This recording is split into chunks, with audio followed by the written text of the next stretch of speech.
جی دوستو، آپ دیکھ رہے ہیں کلائڈوسکوپ۔ ہمارے جانے پہچانے صحافی جو ہیں جاوید چودھری صاحب، انہوں نے سابق army chief general Qamar Bajwa کے حوالے سے کچھ باتیں لکھی ہیں پاکستان اور بھارت کے مابین۔ تو میں چاہتا ہوں کہ کچھ باتوں کی تصحیح کر دوں، کیونکہ اس پروسیس میں جو بیک چینل پہ جو سفارتکاری ہو رہی تھی، میں بھی کہیں نہ کہیں مشاورت کا حصہ رہا ہوں۔ تو میں سمجھتا ہوں کہ ضروری ہے کہ چیزوں کو ان کے صحیح پرسپیکٹو میں رکھا جائے، کیونکہ بہت سی بدگمانیاں بھی پیدا ہو رہی ہیں، بہت سے تبصرے بھی ہو رہے ہیں۔ تو یہ ضرور ہے کہ جب سیز فائر ایگریمنٹ ہوا فروری 2021 میں پاکستان اور بھارت کے درمیان لائن آف کنٹرول میں، تو وہ بات چھپی نہیں رہی، کوئی راکٹ سائنس نہیں تھا، کیونکہ وہ جو معاہدہ تھا in any case back door channel یا بیک چینل ڈپلومیسی کے بغیر تو ہو نہیں سکتا تھا۔ تو اس سے تو بڑا اس وقت بھی واضح ہو گیا تھا کہ کچھ نہ کچھ بیک ڈور پہ کچھ نہ کچھ ہو رہا ہے۔ اور یہ ملاقاتیں سابق آرمی چیف جنرل فیض حمید اور جو ہمارے جو بھارت کے نیشنل سیکیورٹی ایڈوائزر ہیں اجیت دوول، ان کے درمیان ہوتی رہیں، اور کچھ ملاقاتیں جہاں تک میری معلومات ہیں ویانا میں بھی ہوئیں، جو کہ آسٹریا کا دارالحکومت ہے۔ تو جن باتوں میں تصحیح کرنا چاہتا ہوں وہ بنیادی طور پہ یہ ہیں کہ جو کہا گیا کہ جی جموں اور کشمیر کے تنازع کو 20 سال کے لیے بیک برنر پر ڈال دیا جائے، ایسی کوئی بات نہیں تھی۔ یہ 20 سال کا جو معاملہ ہے یہ ایکچولی ہو یہ رہا تھا کہ جو مشرف کا 4 پوائنٹ فارمولہ تھا اس کو ریوائیو کیا گیا تھا، اس پہ بات چیت کو آگے لے کر جانے کی بات ہو رہی تھی۔ اور چونکہ 4 پوائنٹ فارمولہ میں یہ بھی تھا کہ 20 سال کے بعد اس کو ریویو کیا جائے گا تمام پورے میکنزم کو، تو اس کانٹیکس میں تھا، یہ نہیں تھا کہ بھئی یہ بس ہم کشمیر کے معاملے کو بیک برنر پہ ڈال کے ہم آگے بڑھیں گے۔ اس قسم کی کوئی تجویز نہیں تھی۔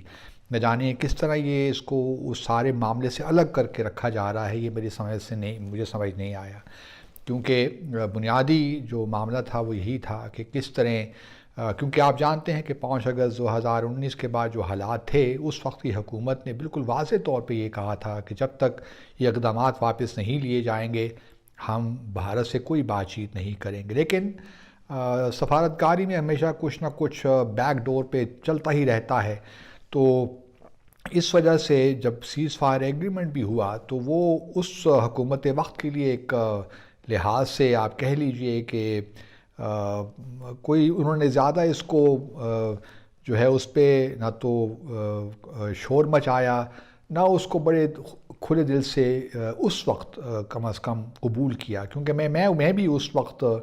اس موقع کی نزاکت کو سمجھتے ہوئے میں اس وقت سیز فائر ایگریمنٹ کے حق میں بھی نہیں تھا،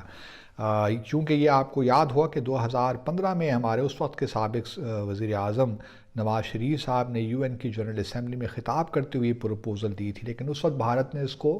رد کر دیا تھا۔ لیکن 2021 میں پھر ہم نے دیکھا کہ بیک ڈور سفارتکاری کے نتیجے میں یہ پھر ایگریمنٹ ہوا۔ دوسرا جو معاملہ ہے وہ یہ نہیں تھا کہ صدر جو پرائم منسٹر مودی ہیں وہ پاکستان بس ویسے ہی آ جائیں گے۔ مسئلہ کچھ یہ تھا کہ شرط کچھ یہ رکھی گئی تھی کہ پرائم منسٹر عمران خان پہلے جائیں گے بھارت اور اس کے بعد پھر پرائم منسٹر مودی آئیں گے۔ تو یہ جو معاملہ تھا، جب پرائم منسٹر جو ہیں عمران خان انہوں نے تو اس کو فوری طور پہ رد کر دیا، بلکہ انہوں نے کچھ شرائط لگائیں، انہوں نے شرائط یہی لگائیں کہ جی کچھ نہ کچھ ہمیں دیا جائے گا کشمیر کے معاملے میں تو تبھی ہم آگے بڑھیں گے، ادروائز تو ہم اپنے آپ کو مزید بند گلی میں ڈال دیں گے۔ اور چونکہ یہ ایک سیاسی اعتبار سے بھی ان کے لیے بہت بڑا مسئلہ کریٹ کر سکتی تھی یہ بات، تو انہوں نے یہ کنڈیشن لگائی کہ میں چلا تو جاؤں، لیکن کوشچن یہ ہے کہ جموں اور کشمیر پہ بھارت کس حد تک فلیکسیبلٹی دکھائے گا، کیا واقعی جو اس وقت 4 پوائنٹ فارمولہ ڈسکس ہو رہا تھا اس پہ کوئی پیش رفت ہو سکتی ہے، یا پھر یہ وہی بھارت کا ایک طریقہ کار ہے کہ وہ ہمیں بیک ڈور ڈپلومیسی میں الجھا کر ہماری جو کشمیر پہ پوزیشن ہے، پرنسپل پوزیشن، ہمارے موقف کو کمزور کرنے کے لیے استعمال کرتا ہے۔ تو اس وقت کی جو حکومت تھی اور خاص طور پہ عمران خان تھے، وہ بڑے محتاط تھے اس معاملے میں کہ کہیں ایسا نہ ہو کہ ہم پھر اسی بند گلی میں آ جائیں اور بیک ٹو اسکوائر ون، کیونکہ بھارت کی جانب سے کوئی ایسے اشارے نہیں مل رہے تھے کہ وہ جو ہے واقعی اس معاملے میں آگے بڑھنا چاہتے ہیں، کہ وہ کیونکہ پارلیمنٹ کے تھرو امینڈمنٹس ہوئی تھیں، تو اب ان کی حکومت کے لیے ایک بہت مشکل سا سوال تھا کہ آیا وہ اب دوبارہ امینڈمنٹ کریں، کیا کریں. تو ایک قانونی اور آئینی اعتبار سے بھارت کے لیے ایک بڑی مشکل سی سچویشن تھی. تو ہمارے لوگوں نے یہاں ریئلائز کیا کہ بھارت کو بھی کچھ تھوڑی بہت فیس سیونگ دینی ہے، ہم نے دینی ہے. لیکن پرائم منسٹر عمران خان اس وقت ان کو کچھ سامنے صحیح صورتحال نظر نہیں آ رہی تھی کہ آگے ہوگا کیا.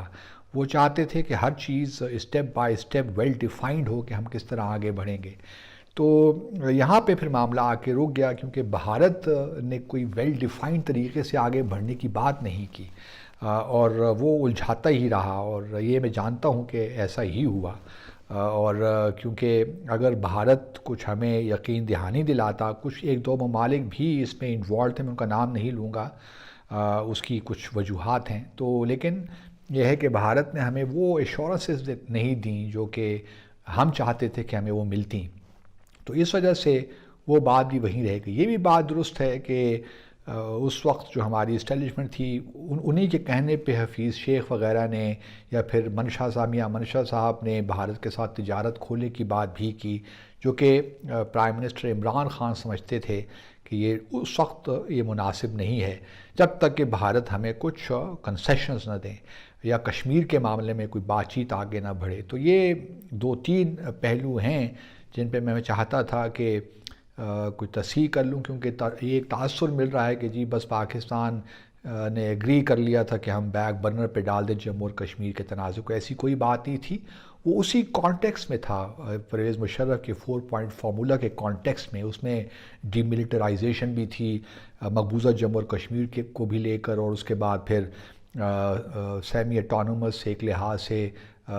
سیمی اٹانومی بھی دینی تھی، اور پھر 20 سال کے بعد اس ساری پروسیس کو ریویو کرنا تھا، اور پھر سافٹ ایک لحاظ سے لائن آف کنٹرول کو سافٹ بارڈر میں کنورٹ کرنے کی بات بھی ہو رہی تھی، جو کہ پریزیڈنٹ پرویز مشرف کا فارمولہ تھا. تو یہ اوور آل ایک لحاظ سے آپ کہہ لیجئے کہ اس وقت معاملات چل رہے تھے، لیکن چونکہ بھارت کی جانب سے ہمیں کوئی کنکریٹ رسپانس نہیں ملا، وہ کائنڈ آف پروکریسٹینیٹ ہی کرتا ہے، یا پری ویریکیشن رادر دین پروکریسٹینیشن. تو وہ چونکہ وہ اس میں انوالو رہا، اور تو وہ بات آگے بڑھی نہیں. اور میں سمجھتا ہوں کہ پرائم منسٹر عمران خان نے بھی درست فیصلہ کیا تھا اس وقت کہ وہ اپنے آپ کو اس طرح پولیٹیکلی انگیج نہیں کریں گے، کیونکہ جب اس حکومت نے ایک فیصلہ کر لیا، اور بڑا چونکہ بھارت نے ایک بہت سنگین اسٹیپ، ایک بڑا دھچکا لگا پورے تنازع کو، چونکہ شملہ معاہدے کی بھی خلاف ورزی تھی، UN سیکیورٹی کونسل ریزولوشنز کی بھی خلاف ورزی تھی، اور جو پاکستان اور بھارت کے درمیان اس پہ گفت و شنید ہو رہی ہے اس کی بھی خلاف ورزی تھی، یا ہو رہی تھی، اس کی بھی خلاف ورزی تھی. تو اس وجہ سے پرائم منسٹر عمران کے لیے بہت مشکل تھا کہ وہ اس وقت کی جو اسٹیبلشمنٹ ہے اس کی بات مانتی. تو بس یہی 2-3 چیزیں تھیں، ایسپیکٹ سے، جو میں نے کہا کہ کلیئر کر لوں تاکہ اس حوالے سے کوئی کنفیوژن نہ رہے. Thank you very much.